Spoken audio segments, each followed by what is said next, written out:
San Gregorio VII es una de las figuras más santamente controvertidas de la historia. Los católicos verdaderamente fieles ven en él a un batallador incansable en la defensa de los derechos de la Iglesia, eximio reformador de las costumbres del clero y gran santo, de los más extraordinarios papas de la historia y un hombre que marcó a fondo su época y los siglos posteriores. Los enemigos de la Iglesia, precisamente por esas virtudes, lo abominan, lo cual es para él una gloria más. Historiadores imparciales, incluso no católicos, prestan homenaje a su gran personalidad y fuerza de voluntad, sobre todo su deseo sincero de hacerlo todo por la exaltación del papado, y la consiguiente mayor gloria de Dios. Origen humilde y grande personalidad. El niño Hildebrando, futuro Gregorio VII, nació en Toscana en la pequeña localidad de Soubane, no lejos de Siena, en una familia modesta. Su padre fue, según todo indica, carpintero, y nada tuvo que ofrecer a su hijo sino la protección de un tío materno, Lorenzo, que por sus méritos había sido nombrado abad del monasterio de Santa María, en el Monte Aventino. Ese tío se encargó de la educación del niño, de inteligencia privilegiada, que hizo profundos progresos en los estudios. Era él, como San Pablo, bajo de estatura y delgado de cuerpo, pero, como el apóstol, tenía un alma de fuego. Aun siendo clérigo, habiendo recibido las órdenes menores, entró al servicio de Juan Graciano, que había sido su profesor en la escuela lateranense.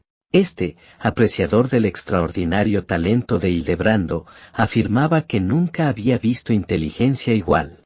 Cuando fue elevado al solio pontificio con el nombre de Gregorio VI, Juan Graciano lo nombró su secretario. Hildebrando, que tenía apenas 25 años y era aún subdiácono, fue así providencialmente iniciado en los asuntos de la Iglesia, a la cual más tarde gobernaría con tanta sabiduría y fortaleza. En esa época, trabó relaciones con otro de los mayores hombres del tiempo, el cardenal San Pedro Damián. A pesar de no haber sido aún ordenado sacerdote, era ya un gran predicador. El emperador Enrique III afirmó que ninguna palabra lo había conmovido tanto cuanto la de él. En el año 1045, Gregorio VI fue depuesto por el emperador y desterrado a Colonia. Renunció al papado e Hildebrando lo siguió al exilio. Con la muerte del ex-papa al año siguiente, Hildebrando viajó a Francia, donde visitó la abadía de Cluny, entonces en su apogeo.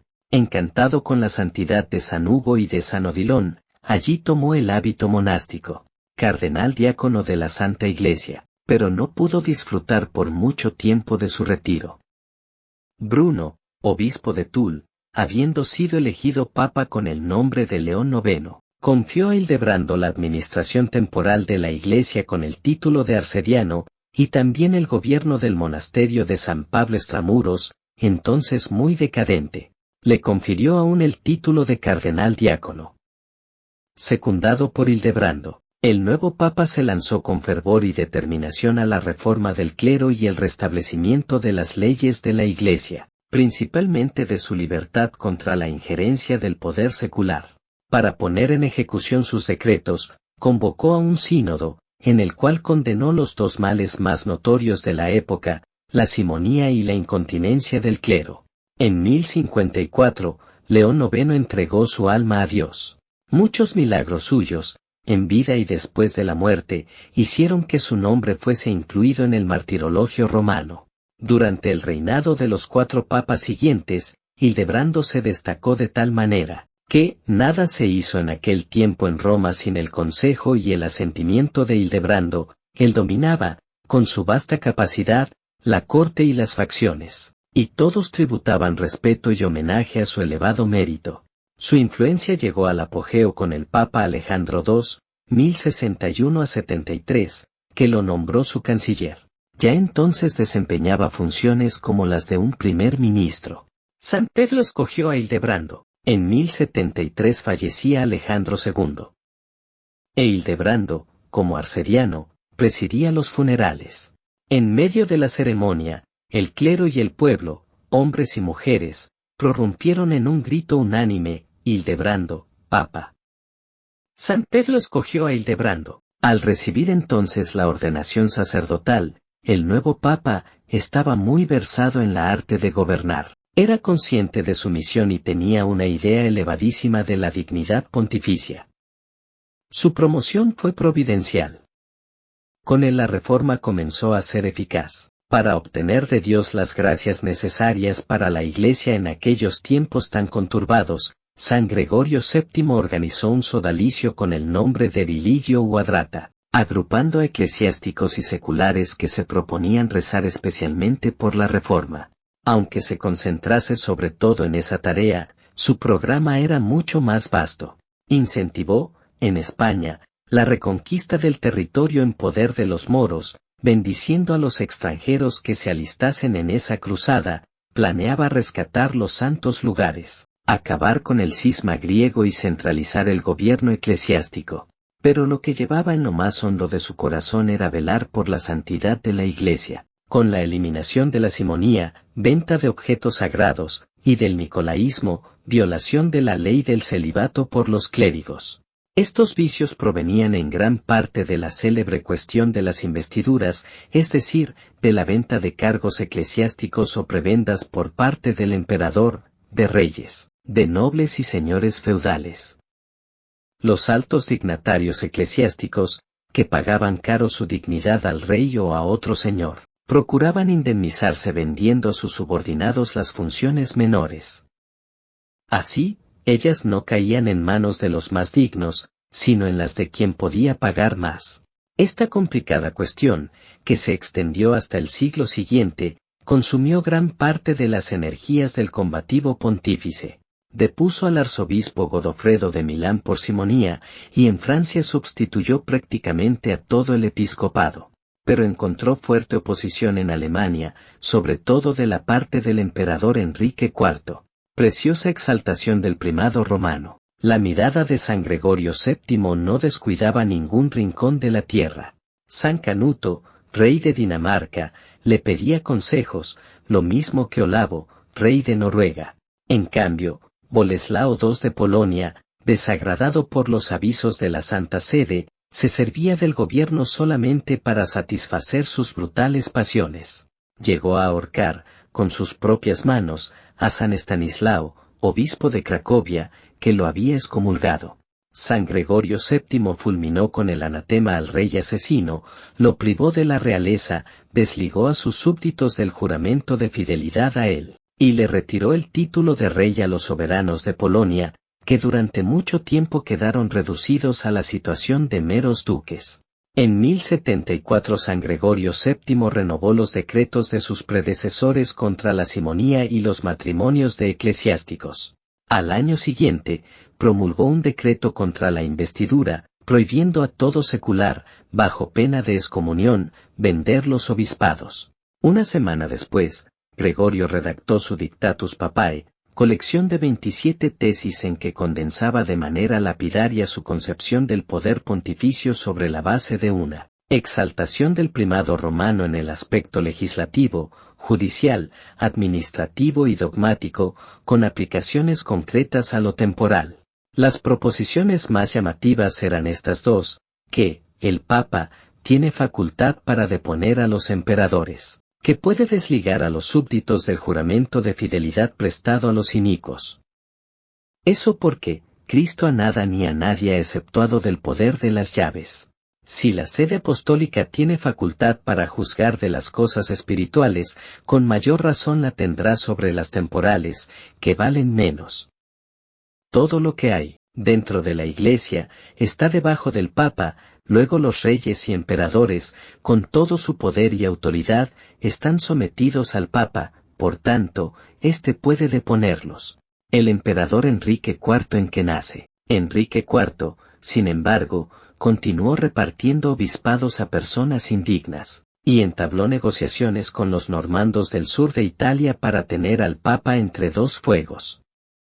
San Gregorio lo amonestó seriamente, amenazando con excomulgarlo y deponerlo. El emperador convocó una asamblea en Worms, donde depuso al Papa, declarándolo privado de la dignidad pontificia. Gregorio convocó un concilio en Roma, en el cual excomulgó y depuso al emperador.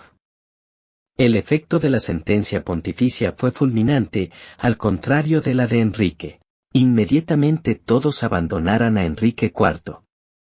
Y los príncipes alemanes, reunidos en Tribur, declararon que, si él no obtenía la absolución de la sentencia en el plazo de 1 año, perdería la corona. Sin embargo, debería vivir como un particular en Espira, licenciar a su ejército y a todos los consejeros excomulgados, y abstenerse del culto público mientras aguardaba la decisión del Papa. El emperador, al verse perdido, no tuvo otra salida que procurar al sumo pontífice y obtener su perdón. En el invierno de 1076 a 1077, el más frío del siglo, atravesó los Alpes y fue hasta donde estaba San Gregorio VII, en que nace, Toscana, en la propiedad de la condesa Matilde. Allí Enrique permaneció por 3 días descalzo en la nieve, vestido apenas con un hábito de penitente, implorando perdón. Por fin el Papa, cediendo a las instancias de los que lo rodeaban y a las muestras de arrepentimiento del emperador, retiró las censuras. Enrique se comprometió a dar a Gregorio toda la ayuda necesaria para resolver los conflictos de Alemania. Pero apenas se vio nuevamente en posesión del poder imperial, mandó a cerrar el paso de los Alpes, para impedir el viaje del Papa a su país. Durante el sínodo cuaresmal de 1080, Gregorio volvió a excomulgar y deponer a Enrique IV. Este emprendió una expedición militar contra el Papa y sitió Roma durante 3 años. Gregorio se refugió en el castillo de San Angelo. Enrique IV recibió la corona imperial de manos de un antipapa, y después abandonó a toda prisa la ciudad cuando supo del avance de los normandos, liderados por Roberto Guiscard, duque de Normandía, que liberó al Papa. Debido a la fragilidad de la situación, San Gregorio abandonó Roma y se condujo al destierro, falleciendo en Salerno el día 25 de mayo de 1085. Sus últimas palabras quedaron célebres y sintetizan su combatividad heroica en defensa de la Santa Iglesia: he amado la justicia y odiado la iniquidad, por eso muero en el destierro. En resumen, este Papa fue poderoso en obras y en palabras.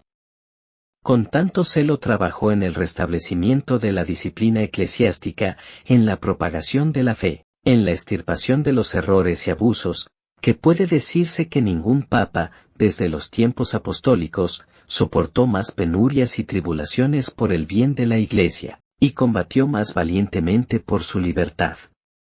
Como muro de acero opúsose a las sacrílegas pretensiones del emperador Enrique IV.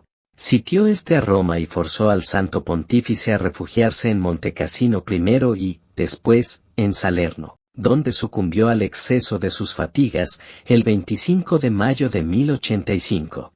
Antes de expirar, pronunció las palabras del salmista: he amado la justicia y he odiado la iniquidad, y agregó: por ello muero en el exilio. Meditación. Esta vida es una prisión, para el alma. Nuestro cuerpo es la prisión de nuestra alma, las cadenas, de que está cargada en esta prisión, le impiden elevarse hasta Dios. El rey David y el apóstol de los gentiles dolíanse de esta cautividad. Y tú, oh hombre, amas esta prisión y temes la libertad. Ah, si conocieses la dicha que se gusta en el cielo en la libertad de los hijos de Dios, pedirías al Señor que rompa tus cadenas. Habitantes del cielo, cuán felices sois por haber dejado esta prisión para ir a habitar un palacio de luz. Nuestras cadenas son nuestras pasiones, nuestra concupiscencia, nuestros deseos y nuestros odios, ello es lo que nos ata a la tierra y nos impide elevarnos hasta Dios. Señor, romped mis cadenas, deshacirme de las criaturas, y entonces comenzaré ya desde esta vida el sacrificio de alabanza que debo continuar durante la eternidad. El primer grado de la libertad es no ser esclavo de las pasiones. San Agustín. Estamos, todos, condenados a muerte y solo por esta saldremos de nuestra prisión terrenal, es una sentencia que se ejecuta enseguida en algunos y después en otros. Tu cuerpo se consume, tus ojos se debilitan, tus cabellos se encanecen. ¿Qué significa eso, sino que tu prisión se desmorona, que pronto tu alma encontrará salida para obtener la libertad? Tiembla, pues, pecador, porque saldrás de esta cautividad para entrar en el infierno. Regocijaos, Almas justas, saldréis de la prisión para ascender a un trono. Que lo queramos o no, avanzamos cada día, cada instante, hacia nuestro destino, San Gregorio. La constancia en las tribulaciones. Orad por los que son perseguidos.